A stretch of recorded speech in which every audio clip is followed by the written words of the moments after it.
turn that over to Sergio. Thank you, Annie. And don't worry, we're gonna learn a lot of things about Chile today. So thank you for the nice introduction. My name is Sergio Cabello Leiva. One thing that you notice, I'm originally from Chile, and in Chile we have two last names. The first one is from my dad, Cabello, and the second one from my mom, Leiva. So we always keep our two last names all our life. We never change it. Something is it's a little bit different there. I'm the director of research in Minnesota Soybean and Research and Promotion Council here in the U.S. You know, I'm living here in the U.S. for around 8 or 9 years. I cannot see the chat, and I cannot see many of you because I'm sharing my screen. So if you have any question, please, Braya, Caitlin, or Anya, just let me know because I cannot see much. Sure, we'll watch it for you. Yeah, thank you. So some like small things that were in our presentation. Practice listening. It's a very good thing. Like what I learned about all these years since I arrived to the US, when I learned a second language, I really enjoy listening people, people from different countries with different accents, and it helped me to learn and understand like a lot about their culture, where they're coming from, and it's a lot of like beautiful things about when you hear a foreign accent like you are hearing right now. For me, I don't feel I have an accent, but probably you notice that I'm not from here. uh, Raise your hands, please help me with that. Minimize distractions. I know it's difficult to keep concentrated for a long time. I tried my best. I'm presenting today, so I'm not gonna be distracted, but I understand that too. So we're gonna start this journey to Chile. So one thing about me, you know, as I told you, I'm from Minnesota Soybean Research and Promotion Council, and you see here my logo here. And there is a photo. I live here in Shakopee, in the Minneapolis metro area, and there is my wife Becky here. We took this photo last week. We really enjoy our beautiful fall. There is my family in Chile: my mom, my dad, my niece, my nephew, my sister, and Becky again. And those are our two kitties, Fuzzy and Minnie, and they're also Chilean. So they flew from Chile to here to the US. So yep, they speak Spanish too. So there's three Chileans at home. My wife is from England, so we won in that in in that aspect here. And one thing that I'm gonna show it to you, they are eating their oats from Minnesota.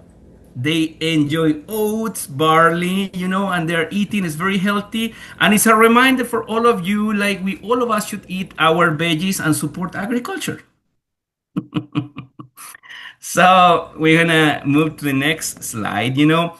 So we're gonna dive now into the southern country in the world. If you see here the world map, that long country is called Chile.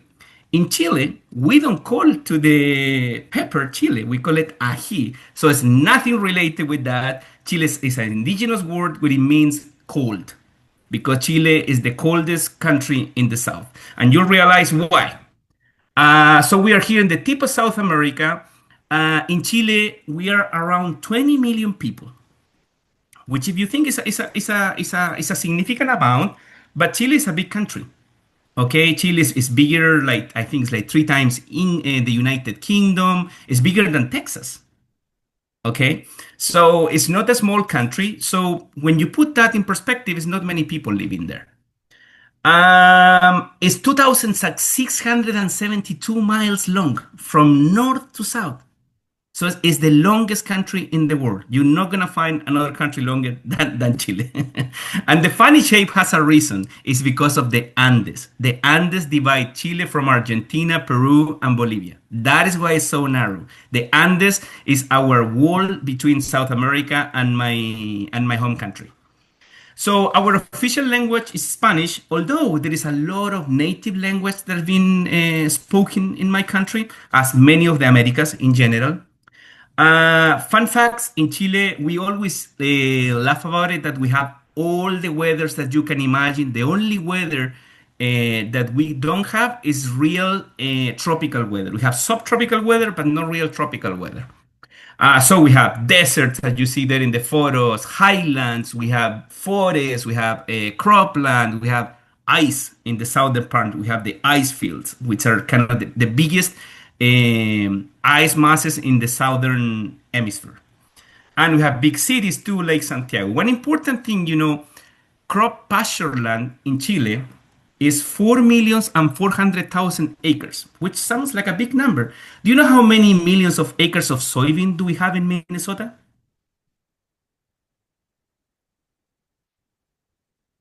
Probably not, but I'm gonna give you a tip. 7 million.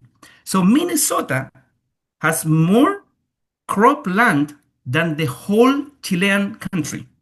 And there is a reason. 80% of Chile, it's mountains. So it's not land that we can live or we can cultivate. It's 80%. And then you add desert in the north. The southern part is like Alaska. So our cropland is less than the soybeans that you have in Minnesota. So I'm gonna do like a quick run across Chile. So if you see some advertisements, it's because of YouTube. So we're gonna run from north to south, and I'm gonna be talking about what you're gonna see. So please pay attention to the video. Okay? You see, we have to wait a little bit. There's no presentation without technical problems. So, and here we go. So we start in the north, where is desert. That is Arica, which is the bordering with Peru. There is a lot of native culture there. We have like geoglyphos, which are like ancient. So you have a lot of diversity, but all related to the ocean and mines. The soils are very salty, and as you said, mines. The land also, everything depends of irrigation. And now we are moving to central Chile. We have some agriculture. You see some pisco, which is a hard alcohol that we produce and export in Chile.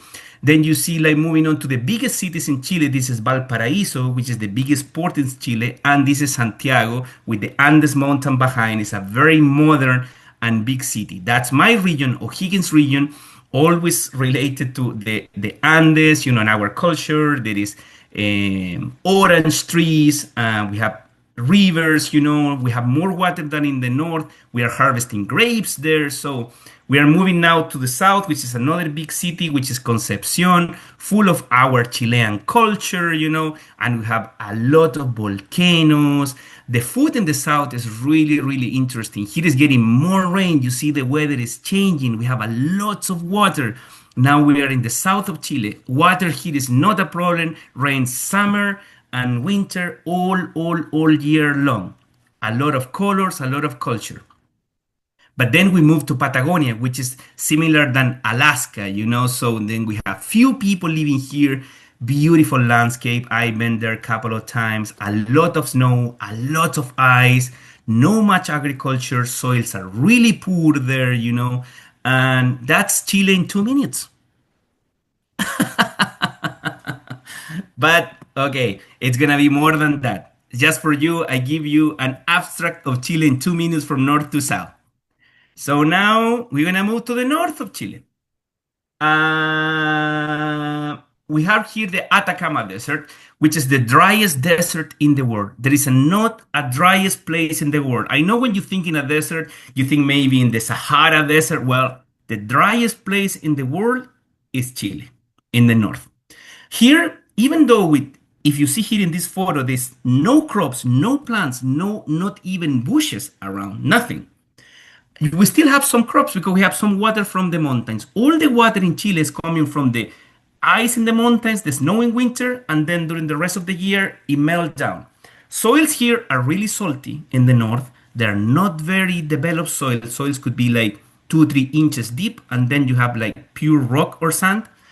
But still, we grow olives. As you see here, this is olives from Azapa. This is an olive that is only you're gonna find in Chile, and we eat it there. So we produce it for the Chilean market. This lemon we call limón de pica, which is a very strong and particular lemon, super concentrated.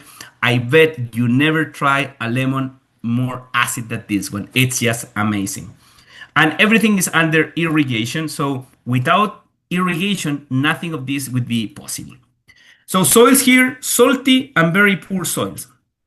But moving on to the culture a bit too, we have the driest place in the world, which is called Valle de la Luna, Valley of the Moon, which we didn't have rain for 400 years.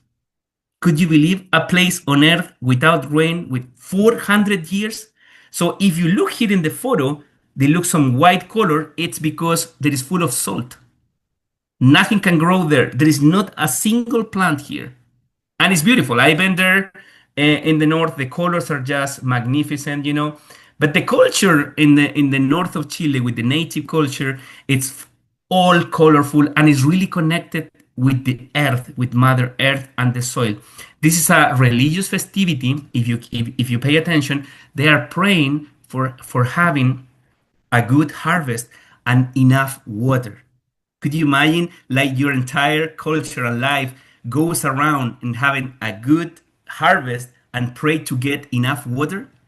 That's something to think about it when we open our tap in our house and we have warm or cold water, you know, it's something that we should appreciate. You know, it's something that people here is praying, and it's a beautiful festivity. I've been there. Get the music.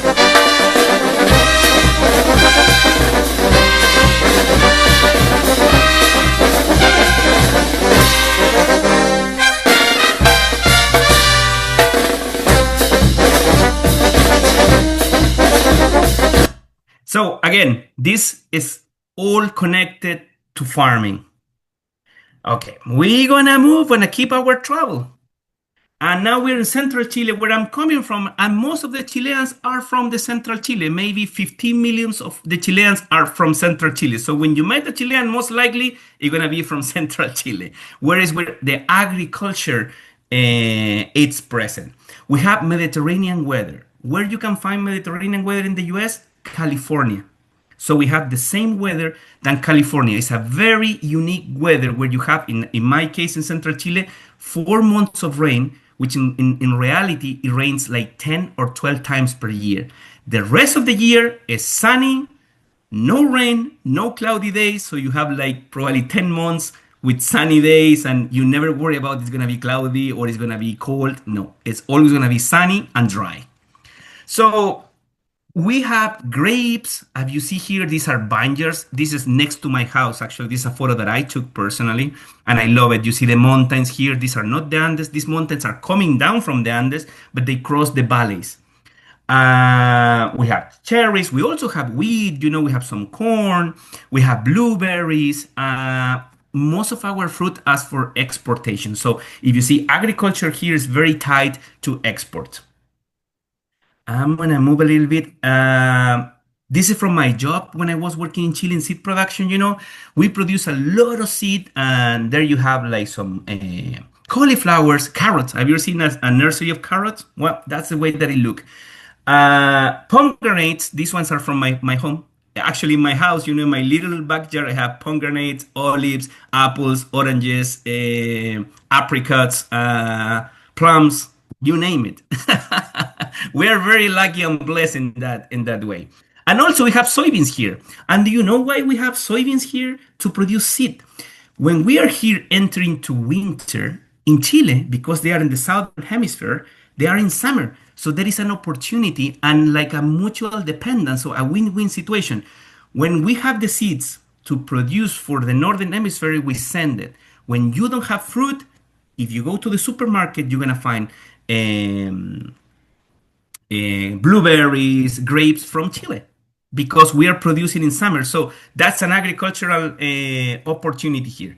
Here in central Chile, you know, soils are really fertile. We have the most fertile soils. It's not much of them, but really fertile. So these are very similar to what you can find here in Minnesota. Okay, deep soils, very good structure, healthy, and very productive. Have you ever seen how you harvest carrot seeds? Well, I'm gonna show you. That's a little combine for you. For us, it's a big combine harvesting carrot seeds. So these are the way that carrots are harvested and then send it back to the US for the carrots that you eat at home. So we don't send you the carrot, we send you the seed. It's a very interesting process. Sometimes, if you see here in the corner, we harvest in these like stationary treasures. They're also very popular. They work with the tractor, and they're really, really small. Other thing that you can see here in the corner in the left, that video is also from me. That you guess what seed is that? Cauliflower seed. Also, that is sent to the U.S. For cauliflower production. So we produce the seed in your winter. So when the spring come here, we send you the seed. Win-win situation. So moving on, um, how we harvest grapes. Have you ever seen a grape field? Well, this is red glove. You've seen it in the supermarket. It's the biggest grape that you can find in the supermarket. So these people they are harvesting, they're all hand-picked. It's a lot of work. Farmers works a lot. And if you see there, those soils are extremely fertile. Nothing grows underneath because it's all covered. You see by the foliage. So it's basically no weeds problem there. But the disease is the problem here. And you see, this is botrytis. This is a super common disease in all veggie and horticultural production. It's all around the world. They need to spray it probably twice or three times per month. And like cultural practices, not having weeds in order to not have like host for the disease. And it's a very hard work. But then you get these tasty grapes in your store. But what I'm gonna show you here, there is a lot of work behind. A lot of people. That grape, the farmer planted those vines, then they harvest, they package it, they send it in a ship, then in a truck, and then in your store. So it's a lot of people working here. And again, we send you the grapes when we don't have it here in the US. Moving to the next slide, wine, is very important in central Chile, and I show you the wine grapes next to my house. So this is the way that we harvest it. Back in the time, it was all hand picking, but there's no many people in central Chile to be doing this job, and now we have technology. So we have these kind of little small combines, and they just grab the plants and shake them, as you see there, and all the racemes are going into the machine for harvesting. This is the Central Valley where I live. These photos in the side, I took it from a mountain, and you can see all the vineyards and grape crops here, and you see there how it's going inside there. And with that grape, then we make wine, which you cannot drink until you are 21st and older, but your parents can.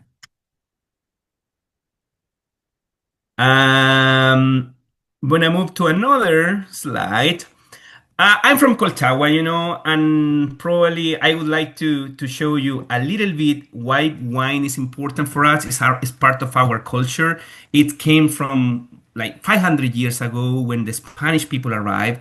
Chile has the Carmener variety in our central valley, So every time you see a Carmener suffer of a disease which is called phylloxera, which basically killed most of the Carmener in the world, and it was extinguished, but then it was rediscovered in Chile. So that is why wine is in all our culture. So I'm gonna share you a little video here, and I'm gonna put it audio about where I live. I love living in Valpo. I had a great job there. I was renovating old houses and mansions, and I missed the countryside. So I came down to Colchagua because I had one friend in Santa Cruz, and they said, "Come on down, it's great here."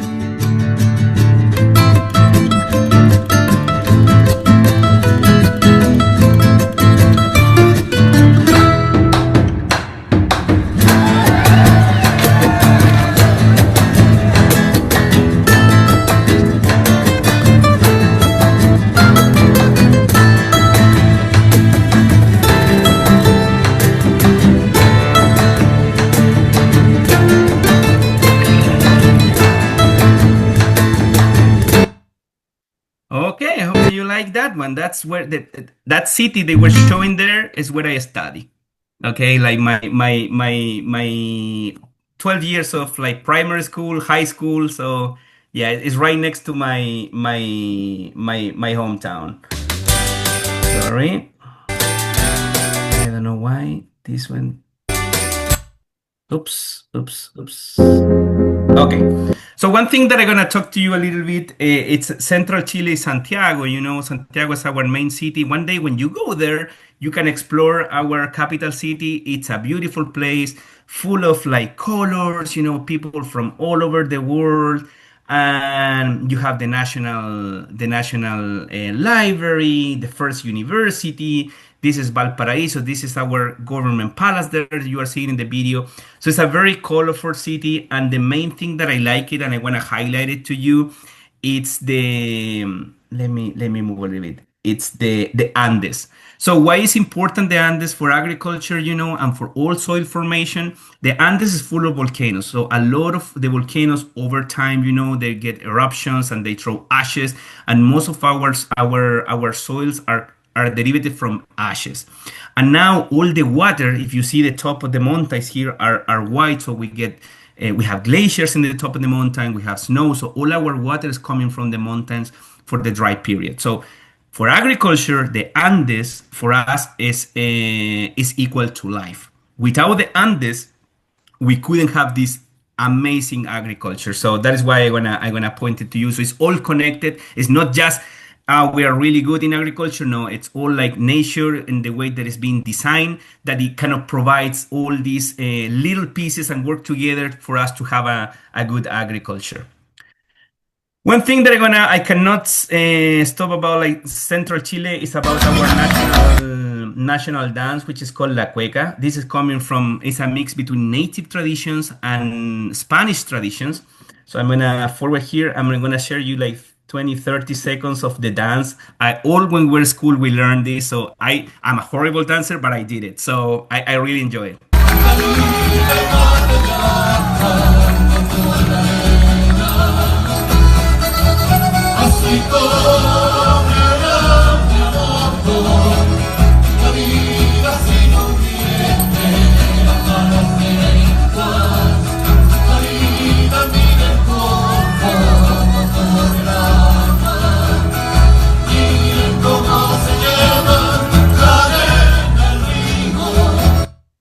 So it's harder than it looks, I'm telling you.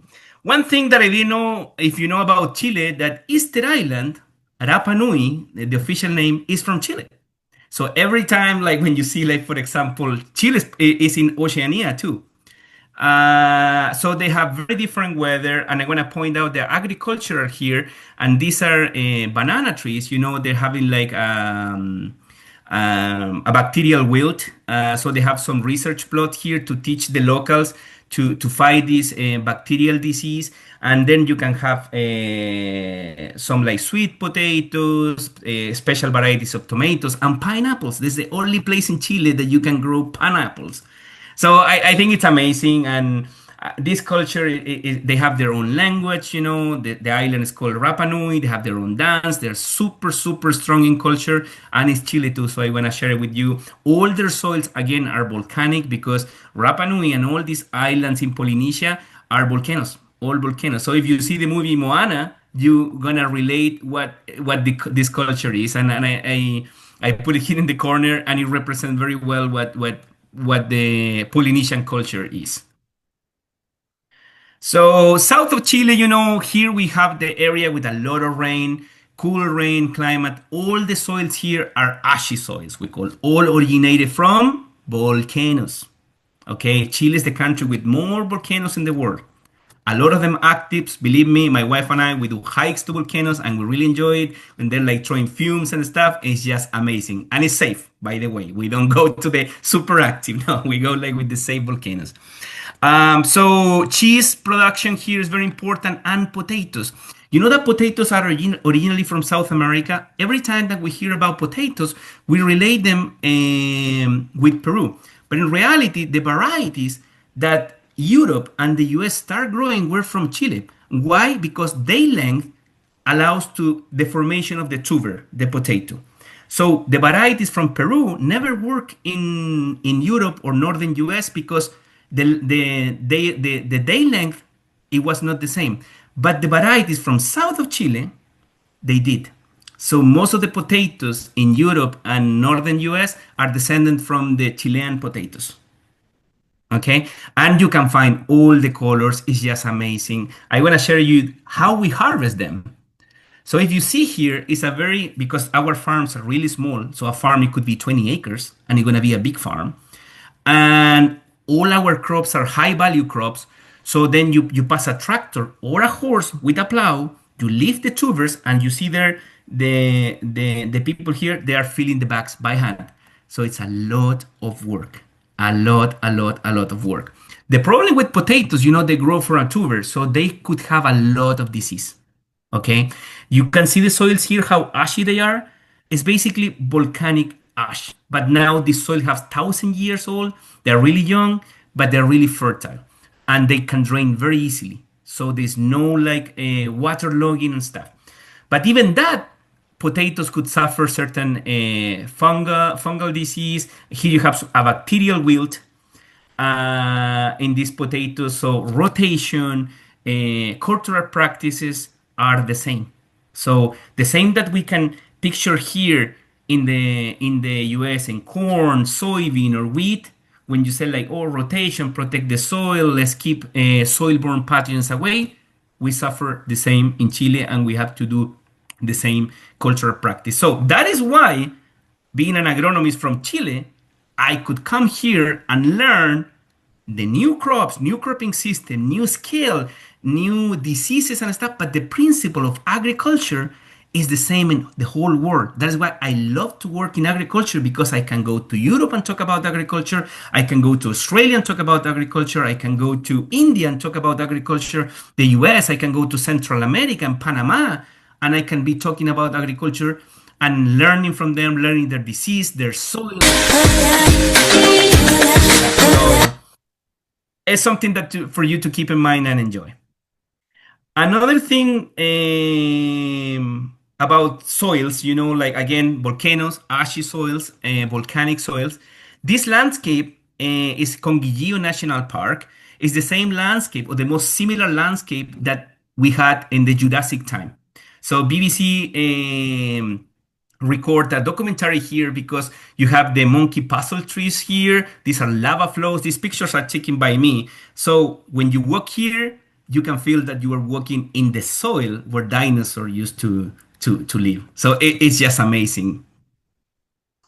Other thing that it's important, in Chile and in South America, we love markets. So the experience to go to a market is something that I want to share to you. Pay attention to this.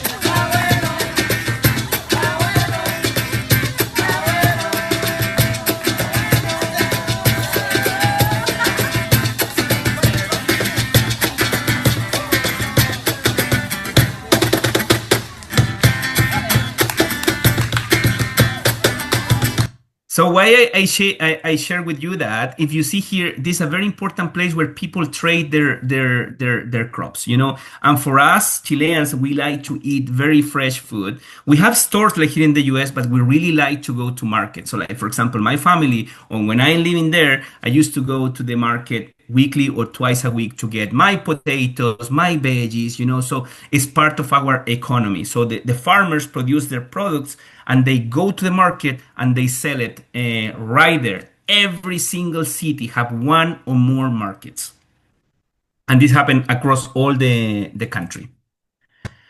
Now we are in Patagonia, where it's really cold. Think in Alaska. No much cropland. The only thing that we have here, it's basically some livestock, some sheep, and small farms. It's a beautiful landscape, a lot of wildlife, a lot of forest. Northern part of this area rains a lot. The southern part here, almost no rain. It's just amazing. I want to share you this hand here. has more than 10,000 years. So even 10,000 years ago, people used to live here hunting guanacos and living there. This photo is also by me. I took this in the tip of the Patagonia, and it's just fascinating for me. Like today, it's super harsh to live there. It's cold. There is no much crops, so the weather it's very harsh all year long. They don't have summers like we have. That's the difference in Chile, you know. In Patagonia, it's not cold as here, but the summer never is never warm like here. But if you think like 10,000 years ago, humans were working, were living there, hunting, having some little crops. So it's just fascinating. And this is the life there. And I find it really, really cool. Soils here are almost non-existent. So that is why we cannot do crops. If you see here, these soils probably are 1 inch deep. So we cannot till, we cannot plant crops. So it's only some livestock, some sheep can survive, and that's it. But that doesn't stop the beauty.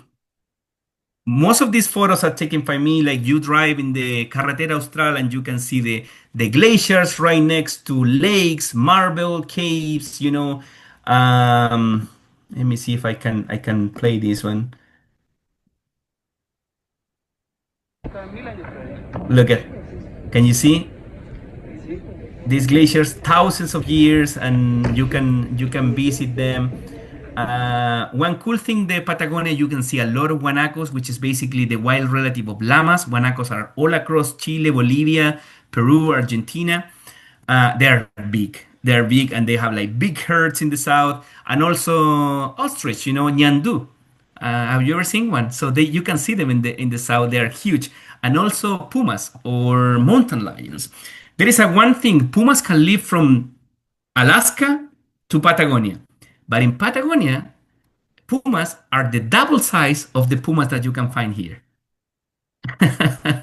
One thing there in Chile, hunting is not allowed, so you cannot hunt any of these animals, and the population is low and they coexist and they keep their numbers between them, you know, between guanacos and natural carnivorous as puma and other ones. So it's a beautiful balance.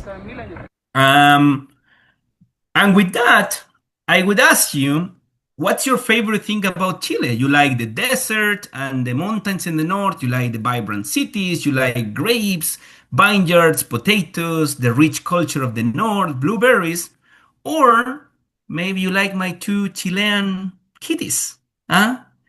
Fuzzy and Minnie send you greetings, and they speak Spanish, so they want to be here, but they didn't learn English yet, you know. So with that, I will happy to try to answer your questions, and I hope you learn something. And yeah, let's go ahead.